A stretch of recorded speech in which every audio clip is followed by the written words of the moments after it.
نواقل الوضوء ويسولي بوري 4 أشياء فرشي واي الأول كان هررت خارج صبحتان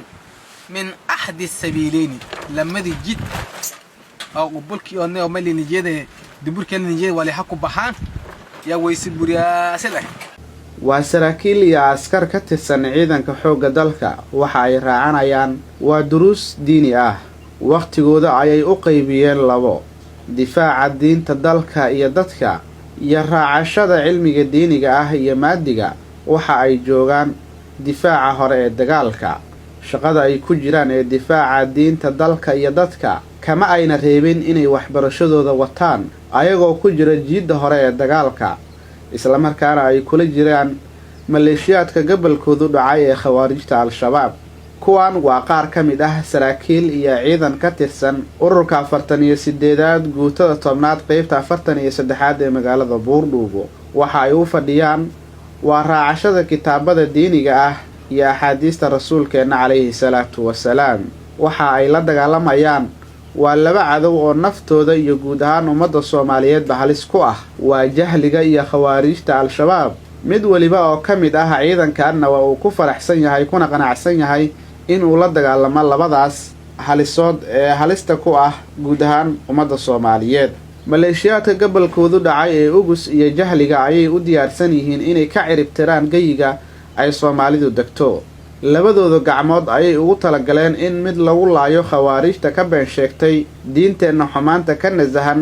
kuwaas oo banaystay qof muslim ah dilkiisa halka gacanta kale ay ugu talagaleen inay kula dagaalamaan jahliga kuna badbaadiyaan kumanaan muslimiin ah aniga oo ah Xasan Ibraahim Xasan Boole ururka 48 aan ka tirsanahay guutada 10aad qaybta 43aad waxaan u sheegayaa dadka walaalaha muslimiinta ah Ilaahay subhanahu wa ta'ala aayadkiisa maydinka sheegay ya ayyuhalladhina aamanu taqullaha haqqa tuqatihi wa la tamutunna illa wa antum muslimun ya ayyuhan nasu taqaw rabbakum alladhi khalaqakum min nafsin wahidah wa khalaqa minha zawjaha wa batha minhuma rijalan katiran wa nisaa wattaqullaha alladhi tasaaluna bihi wal arham inna allaha kana alaykum raqiba waka waxban barta علمي بانبرتا قرآن هريبا بانبرتا الحمد لله رب العالمين إلهي فهنسيي أيكم حسن وحبرشد الدكسيجيو كي اسكولات كي علمي دمان توبان وتوان برانايا تتبع وحيليهين oo khawaarijka ah oo duurka ku jiro oo ummadda Soomaaliyeed ay banaystay dhiigood iyo maalkood iyo hantidooda naftooda inay gooyaan hantidooda ay qaataan ay banaystay waxay leeyihiin ciidanka Soomaaliyeed ciidanka hogga dalka Soomaaliyeed oo difaac ku jiro inuu maanta waxba aan barin karin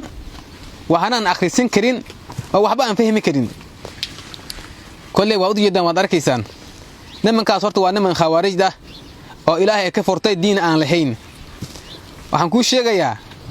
rasuulka alayhi salaatu wasalaam wuxuu noo sheegay qofka laa ilaaha illa allah muhammadur rasuulullah waa rugniga koowaad islaamnimada hadduu mar uu qiro inaan la dili karin aanan la dhaawici karin dhawaatan aan loo geysan karin waa ka marka bal iska dhaafay inay badbaadiyaan qoorta way ka goynayaan marka nimanka waa niman khawaarijda Ilaahay ka furtay diin aan lahayn iimaan aan lahayn Ilaahay aayadiis quraan badan buu ku sheegay ahadiis fara badan baa noogu sheegay inuu ayada jannada Ilaahayna aan galaynin oo ma artay iimaan aan lahayn oo ma artay in islaamna aan ahayn maanta hal qodob haba yaraatay islaamnimo ee muslimiin maanta ay kaga jiraan ma jirto marka alxamdulillah rabbil alamin walaalahay muslimka meel kasta ay joogan waxaan u sheegayaa qof kasta oo askari hogga dalka Soomaaliyeed oo difaac ku jiro inuu wax baran karo maartay horumar uu gaari karo cilmiga uu baran karo oo maartay quraanka uu baran karo oo dugsiga uu dhigin karo maartay iskuulaadkiisa uu baran karo oo fursad maanta kuween aan la heli karin anfiru khafifakum wa anfiru wathiqalakum qala rasuulullah sallallahu alayhi wa sallam la yu'minu ahadukum hatta yuhibbu li akhihi ma yuhibbu nafsihi bi rasuulka alayhi salatu wassalam qofka Ilaahay marhum aynan oo iimaan ma laha intuu waxay naftiisa jeceshay kala jeclaana walaalkiis walaalyaal waxa nafteeda jeceshay maanta